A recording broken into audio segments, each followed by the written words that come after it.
Welcome to the Pretty and Profiting Show, your favorite show for branding, beauty, business, and the truth of how to be a boss lady and build your empire. Pause the show right now and grab your free gift at profitablepersonalbrand.com/hot. It's a workbook and audio training on 5 high-performing strategies to dominate your market and add an extra $1,000 to $10,000 to your bottom line. And now, your host. She's a fierce, creative freaking genius who is known by many as Nikki Hustle. Nicole K. Lundy. It's Nicole, your host on the check-in. So excited to talk to you about today's episode. Today, we're going to be talking about 8 creative ways to brand yourself.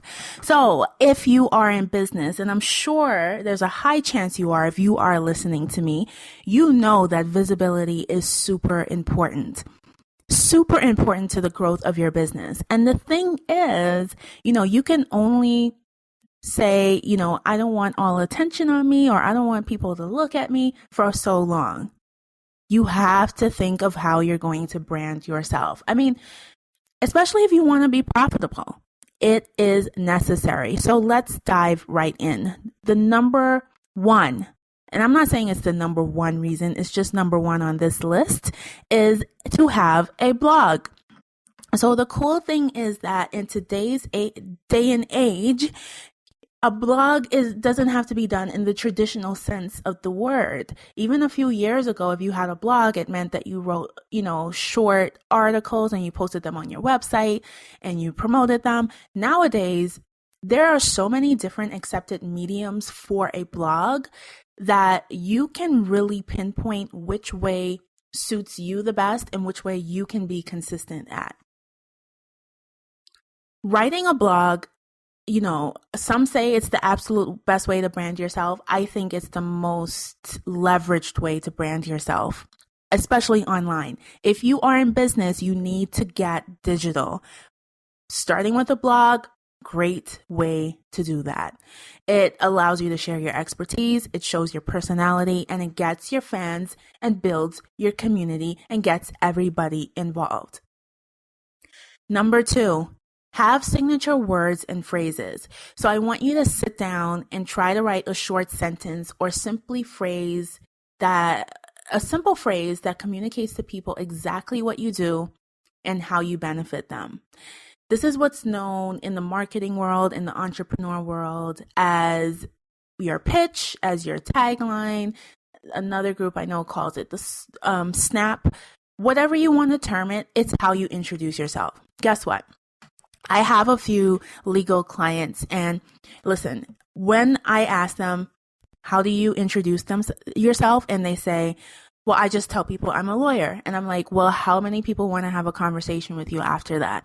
Start getting specific so people can let you into their world. You can be approachable and you can actually build your business. Because guess what? Every person that you meet, every person that you know is either your client or knows your client. So you need to be specific, you need to be approachable, and you need to do it strategically. Brand yourself, control the conversation. So with a few of my legal clients, it's more so, are you, your specialty is with first-time home buyers. So say that, say I'm, as an example, Nicole Lundy, and I am a first-time home buyer real estate lawyer. That is so much, people meet you will have so much more to say when you're specific because they know exactly what your expertise is. And this applies if you're a coach, this applies if you're an accountant, this applies if you're a copywriter. Because guess what? You cannot serve every single group in the world. I mean, you can, but nobody will know that what you do is special to them. And that's how we work. That's how we humans work. So if you are a copywriter and you work with only medical people, or you only work with lawyers, or you only work with Fortune 500 companies, say that in all of your messaging, say that in your tagline, say that in how you introduce yourself. Same goes for accountant. If you're an accountant for women in their 20s to get their financial management situation under control and properly managed, say that. Everybody knows somebody in their 20s who's a female who's ambitious, who has a check coming in. Got it? Okay. So number 3, your brand photo. Like a logo, a brand photo instantly identifies you. It also gives people a great first impression of you. So I'm sure you know that social media has infiltrated our lives. And a lot of times we meet people online before we actually meet them in person. So if you have, a very unflattering picture on your website or even your social media profile, that is the first impression people have of you.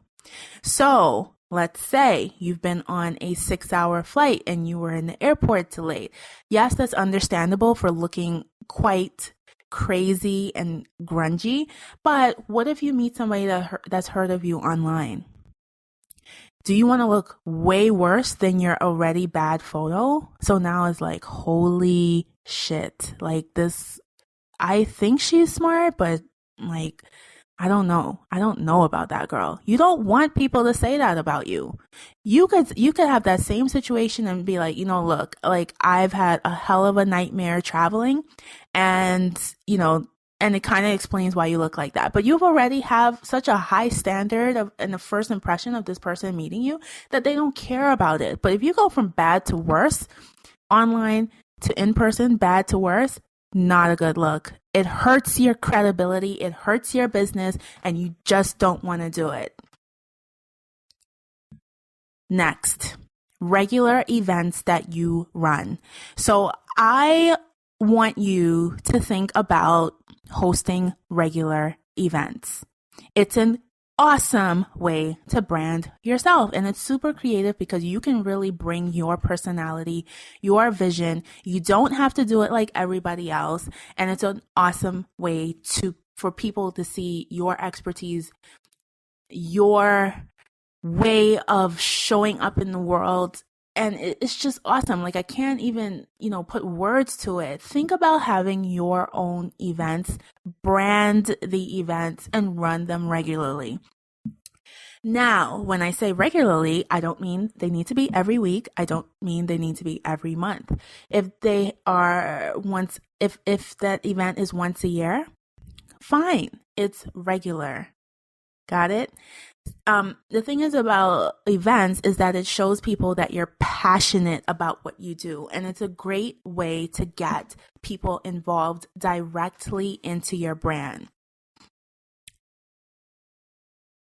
The other thing with events is that you can have them in person and then you can also have them online. If you do a mix of them, it's great, whatever your style is. I'm more of a 60-40 mix. I like to do 60% of my events online, 40% in person. But I just know that to, be true to work out for me. But figure out how you want to blend it and go for it. We're going to take a quick break and we're going to go into the next creative way to brand yourself in just a few minutes. Join the Pretty and Profiting Posse if you are a real deal woman entrepreneur creating wealth and making a global impact with your business. Represent yourself. Head on over to prettyandprofiting.com and get your merchandise. Profit in style. And we're back. So let's jump right in. The next way to creatively brand yourself is to speak in front of groups. Just yesterday, I was talking to a colleague who told me that she cold called like 2 national organizations that serve business women. And now she's hopping on a plane in a month to speak at 3 chapters in 3 different states. Automatic credibility, automatic brand elevation. So for you, I want you to look around for opportunities to speak. They're everywhere. The only thing that's stopping you is excuses and fear that, I will look retarded in front of all of these people, or I'm not ready, or my website isn't done. They're all excuses. Start looking for opportunities to speak and go for it. When you are a recognized speaker, it boosts your credibility and gives you instant expert status. So similar to my last tip of hosting your own events, it gives you a chance to network. Everybody wants to speak to the person that was on stage. You are the authority. They have questions that could turn into that person being a client, that could turn into another speaking gig. That happens to me all of the time, by the way. And you having opportunities that you can't even think of, that you cannot even think of. Start speaking in front of groups. Report back to me your findings. I promise you will see awesome business results. Next, mentor others. Mentoring others adds immensely to people's perception of you as an expert. If you can actually teach others about your subject matter, this shows that you really know your stuff. And I can almost hear some of you saying, listening to this, well, I could just package what I know and sell it. Yes, do that. But in addition, as you're building your business, as you are growing your brand, think of ways to give back to others. There's always people who are in pursuit of where you are and they don't have the means at the moment. Now, I recommend partnering with an official mentorship organization. I am, and I take on a limited amount of mentees at a time because I do actually have to balance having my official clients, but I treat them like clients too. And I know that it's just the giving back part of my business. It has given me so much fulfillment, so many more opportunities that I didn't even plan to get just from doing this. Next, and we're on number 7, is to create an infographic. Incorporate infographics. In the last few years, infographics have become all of the rage, and you can create one that's all about you. About you. Let me repeat that. Your own personal brand infographic is like your visual resume. There are a lot of online tools that help you create your own infographic. A quick Google search will give you at least the first 3 pages. I can promise 3 pages, the first 3 pages of softwares and programs and tools that you can use to create your own. Another secret resource for an infographic is using Fiverr, and that's Fiverr.com. It's a secret weapon. You can have somebody on there do it too. But I want you to take this seriously. Get an infographic. LinkedIn is not enough. Your official resume is not enough. Create an infographic. You'll stand out. How many people that you know has an infographic on themselves about their own personal brand? Get to it. Hop to it. And the last way to creatively brand yourself is with your compelling story. So if you've been in my world for a bit, I know that you have heard me say that your brand story is one of the most important elements in building your brand. And not just building any brand, a money-making brand. So here's the deal. No matter what your expertise is, there's at least a million other people with that same expertise. You need to be able to bring in your life experience, bring in those little events that have happened, and they're not so little. They're little to you, but very big to your prospects. Bring them all into your story, package it up with your expertise. Voila, your compelling brand story. Do not overthink it. Ask people who from different parts of your life, what they think of you. What was that? What was the coolest thing we did? What did we get in trouble for? What was our consequence? Ask. It's a fun exercise, actually. So that's it for today's class. 8 creative ways to brand yourself. I hope you enjoyed. I hope you took lots of notes, and I will see you in another episode.